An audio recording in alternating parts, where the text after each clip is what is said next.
Vault Veritas SCP Files.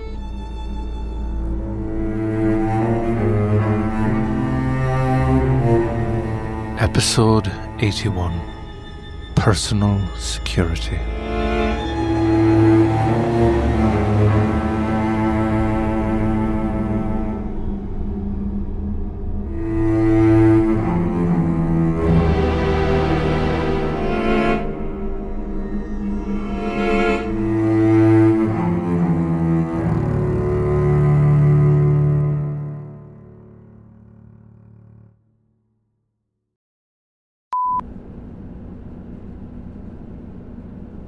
Personal log of Security Officer Meri Parker regarding SCP-6318, colloquially known as the fungible fungus.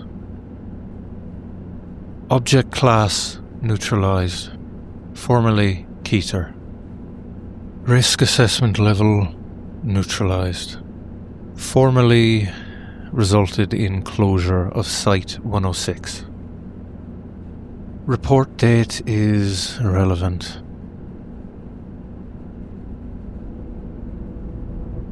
It's strange how suddenly your life can shift. One moment the world is stable beneath your feet, predictable and firm, and the next, everything you thought was solid gives way. It doesn't matter whether that life was good or bad or merely endured. When change comes, it doesn't ask what you were prepared to lose or what you wanted to keep. It arrives all at once, sudden and unrelenting. A tidal force you never see coming until you're already underwater. The first time that happened to me was the loss of my family. I won't recount it here. I've already submitted that report. The report is violent, bloody, unresolved, and it ends without justice served. Those responsible were never caught. And that absence of answers, of closure, of justice, it follows me. That change hit like a tsunami. It pulled me under so fast I didn't have time to scream. I didn't even have time to comprehend what was happening. I remember the pressure more than anything else, and the way grief compressed my chest until breathing felt like a struggle. Joining the Foundation, training for security, memorizing procedures, walking patrols until my feet ached. I wanted to call it bravery or resilience, honoring my family's memories, but no. It was simply survival. It was me planting my boots against the ground, leaning into the current, forcing my head above water just long enough to draw breath. Security gave me structure, order forced from chaos, a steady drumbeat to march to when everything else had been swept away. And now my world is changing again, but this time the water is different. Oh, it still carries me somewhere unknown. It still washes away the life I thought I understood, the routines I had created to beat back against the tidal force. But this new water doesn't crush, and it doesn't try to drown me. It laps gently against me instead, warm and steady, and I find I'm buoyant, light in a way I had completely forgotten was even possible. For the first time in years, I can breathe without fighting for it. In fact, a part of me wants to just give in and be swept away, carried gently by the new water. If it can change me like it changed Site 106, then I believe I am ready. Site 106. It had been wrong for a long time before we discovered SCP-6318. Not wrong in a dramatic way. There were no real alarms, no breaches, no alerts. But things just felt off. The building settled as you walked, like it was adjusting itself to your weight. Doors didn't open so much as fold, bending inward instead of sliding open with the metallic and electronic hiss they used to. Set a coffee mug down too hard and the desk beneath it would discolor, darkening as if bruised. We'd explain it all away. The doors were malfunctioning. The desk had heat damage, or water rings. It was just old furniture in a hot and humid climate. But when the truth of SCP-6318 finally surfaced, every rationalization fizzled. It's a fungus, you see. A living organism capable of near-perfect mimicry. It consumes non-living matter and replaces it, copying form and function so precisely that you don't realize anything is wrong until something breaks or bleeds. I remember when I accidentally shoved my chair back too roughly and watched a thick yellow fluid seep from the leg where solid wood should have been. I laughed it off, told myself it was rot, as if that explained it. Now we know the truth. The site was already gone. Over 90% of its mass compromised. The anomalous items stored there all digested, rendered inert and replaced with perfect fungal replicas.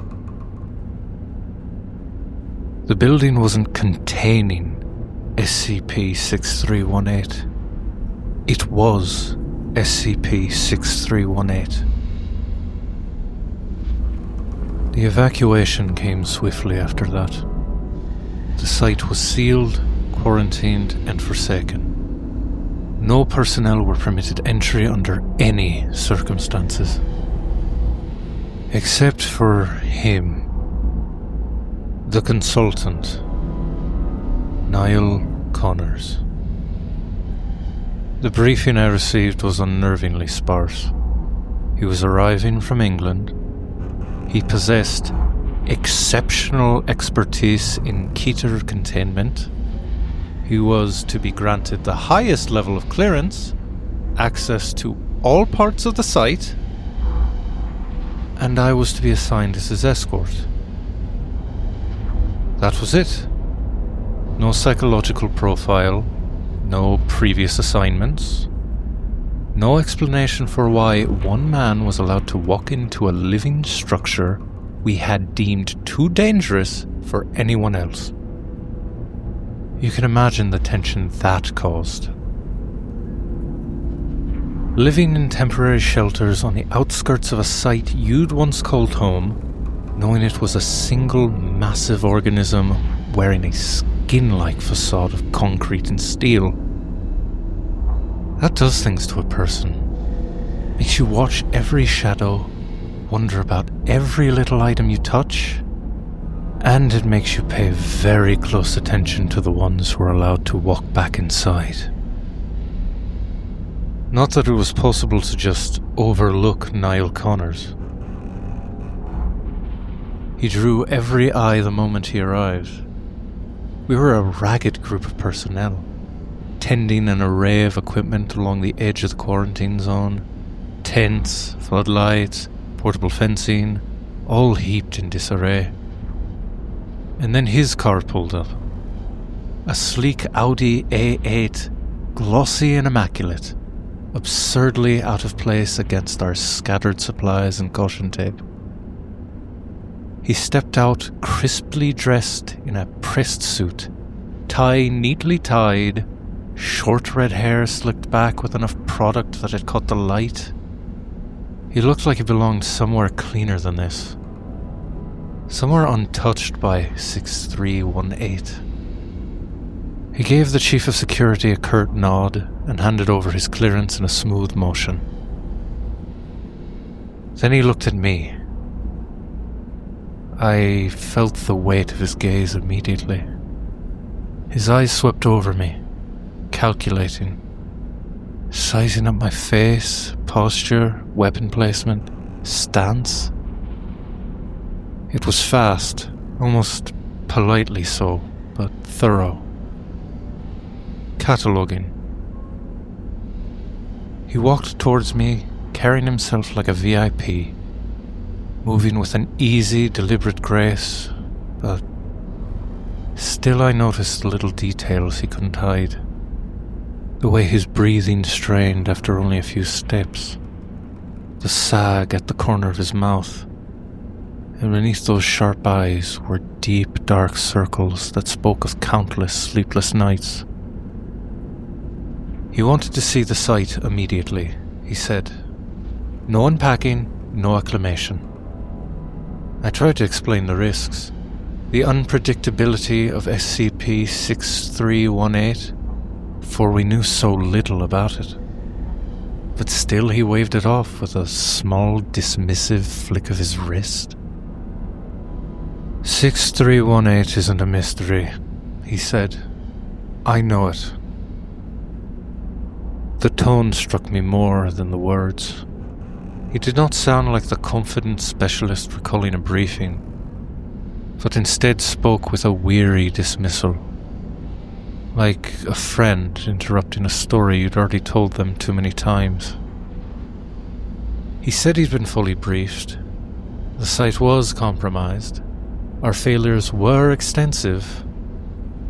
He was here as a neutralization specialist, and as such was more than qualified to take a look. But what he wanted to see wasn't the structure.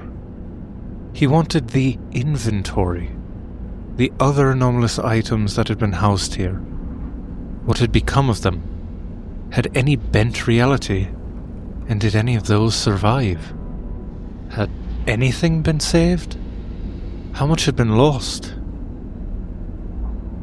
He insisted on visiting the warehouse first, and when we reached it, the air felt thick, heavy with damp and reeking of sweet rot. The walls gleamed dully under our lights. He pressed a gloved hand to a shelving unit and exhaled sharply when it gave way. All compromised, he murmured.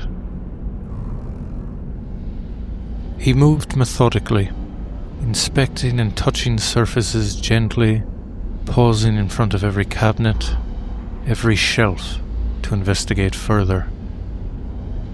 Every time, the same conclusion. Nothing left but the fungus. There was something almost mournful in his voice. Disappointment and perhaps something deeper? Was that fear? In that moment, suspicion clawed its way into my chest. This wasn't simply an assignment. This wasn't damage control. This was a search, a hunt, and whatever Niall Connors had come here looking for, he wasn't finding it. Still, he was under my protection, and despite myself, something about him made that feel personal. So when he drifted closer to the far door, the one that pulsed faintly and oozed a viscous white fluid in slow, thick threads, I moved. It was barely a step, an instinctive shift of position to plant myself between him and it. He stopped immediately, his head tilted, eyes narrowing, not in irritation, but curiosity. Then he smiled, as though realizing what I'd done. "You don't trust doors," he said. "Not even the walls themselves?" "Not even a little," I replied. "And neither should you." For a moment, I thought he might argue, insist on exploring further, or dismiss my comment the way he had everything else. Instead, he simply nodded. "I'll keep that in mind," he said quietly. He stepped back from the bleeding door without another word, and for the first time since he arrived, I felt something loosen in my chest. He had listened. We investigated. For weeks, it was just the two of us, moving slowly through long living corridors that seemed to breathe and shift around us. We checked every room, every storage bay, every forgotten corner, searching for something, anything that had escaped conversion. Whatever Niall was looking for, we never found it. It didn't take long for us to develop an understanding. A hand signal that meant, "Don't touch that." A glance that meant, "The wall is listening." His calm, precise voice narrating his observations became the rhythm of my day, just as my quiet warnings became a part of his. He reached for a railing once, and when it recoiled beneath his glove with a wet, yielding pop, I was already there, steadying him by the elbow. He moved towards the keypad and I caught his wrist, pointing out the faint sheen of white secretion sweating from its edges. He started to pull out a chair and I stopped him with a hand at his back, reminding him that it smelled of rot and that the fungus might not hold his weight, or might decide to consume him. Each time, he gave me the same look, a small, crooked smile that carried both amusement and something warmer. He never brushed me off, never pulled away. The softness in his expression was reserved for me alone, for there were other moments too, where I'd catch him staring at an empty shelf, jaw tight, eyes distant. The look wasn't solely irritation, but fear as well. Deep, well contained, and carefully hidden the instant he realized I was watching. Whatever he was hunting here, it frightened him far more than SCP-6318 ever could. I never asked. It wasn't my place to know what weighed on him, only to make sure nothing here hurt him first, and I could do that without answers. It was security, after all. It was one of the rare quiet evenings away from the site, away from the smothering aura of the fungus, that I finally found the nerve to ask. We were both exhausted from the day's work. He lay on his back in his sleeping bag, staring up at the open sky, eyes fixed on the stars with that same distant, vaguely fearful expression. The look of someone bracing himself for something catastrophic.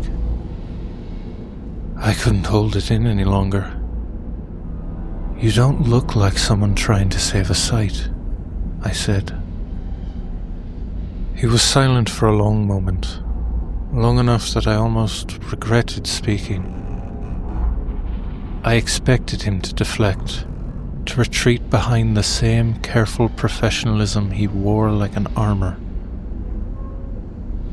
Instead, he exhaled, slowly, deeply, and answered. "Sites are replaceable," he said. "People aren't." That was the moment I understood. Whatever he was truly fighting, It was bigger than this singular site.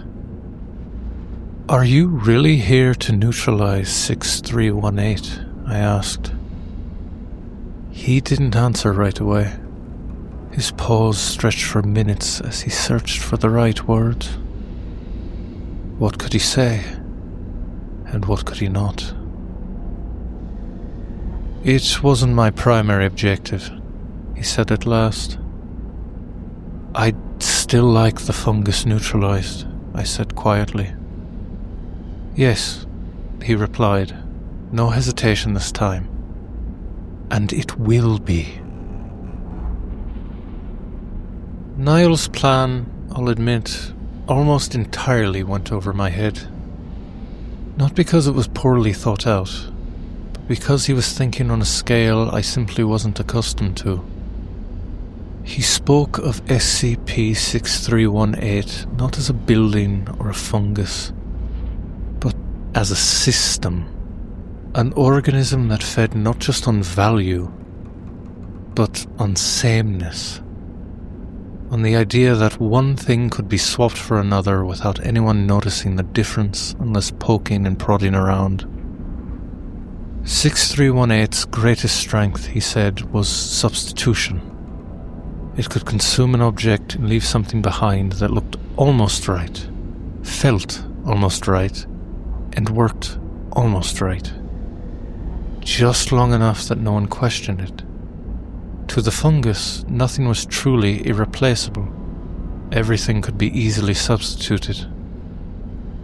So the counter wasn't in force. There was no weapon that would fight it. The true counter was identity. He had our scientists create a closed Foundation registry, isolated and self-contained, tied specifically to Site 106. Every significant structure, system, and object would be bound to a single, unrepeatable signature. Not a label, not even a serial number. Something closer to a fingerprint, a barcode, a way of saying, this exact thing exists once and only once, right here. If SCP-6318 tried to replicate it, the substitution would fail. The copy wouldn't count. It wouldn't register as the thing it was pretending to be. To the fungus, the object would simply be indigestible. And if the organism could only survive by replacing what it consumed, then denying it the ability to substitute meant denying it the ability to feed. And eventually, it would be starved and recede. I still didn't fully understand the explanation, but I did grasp one key point that chilled me to the bone. He wasn't talking just about killing the fungus. He was talking about making it irrelevant. The plan was approved with frightening speed, and as the site scrambled to implement it, Niall began to pack. He hadn't found what he'd come looking for, but he had kept his promise. SCP-6318 would be neutralized. The fungus would recede, and then it would be time for him to move on. And I would stay. I would return to guarding the site once it was cleared, walking its halls again, watching for threats that no longer existed, scanning objects that would never again bleed, slowly, quietly fading back into the irrelevant background where security was meant to live. It all made perfect sense. Niall was clearly valued, entrenched in the Foundation's deeper currents, trusted with knowledge I would never hope to share. He was needed elsewhere. I was just a guard. Here or anywhere else, it shouldn't have mattered. But if it didn't matter, then I could be anywhere. I submitted my reassignment request the moment I understood what I wanted. I hadn't joined the Foundation to be seen. I didn't need recognition or authority, or to be remembered. I couldn't understand anomalies the way Niall seemed to. I couldn't see the board he was clearly playing on, but I could stand between danger and the people who faced it. And Niall was facing far too much alone. He flagged the request immediately, found me the next morning with the paperwork in hand. I could see it in the tightness of his jaw, the faint tremor in his fingers. He was already preparing to refuse me. Too dangerous, he would say. It would be too much, too costly. I didn't give him the chance. You need eyes you trust, I said. Mine are yours. I will never forget the way he looked at me. Like I had offered him something he'd never known existed. Something he'd never realized he was even allowed to want. What I'm doing has consequences, he said quietly. People will get hurt. There's no version of this that ends in our safety. Then don't face it all alone, I replied. And that was the moment I stopped guarding a site and started guarding him.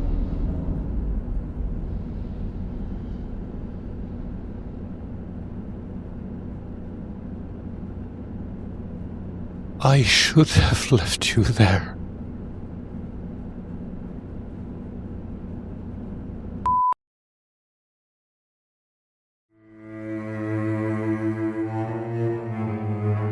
Vault Veritas SCP Files is a podcast inspired by the SCP Foundation.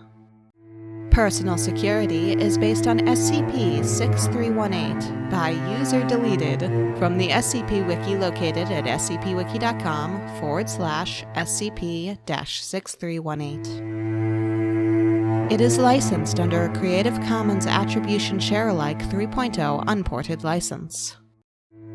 This episode featured D.R. Thompson as Niall Connors. It was written and edited by Leola Angel. We welcome comments. Please rate and review us, email us at vaultveritas@gmail.com, or join our Discord channel using the link in the episode description. Thanks for listening.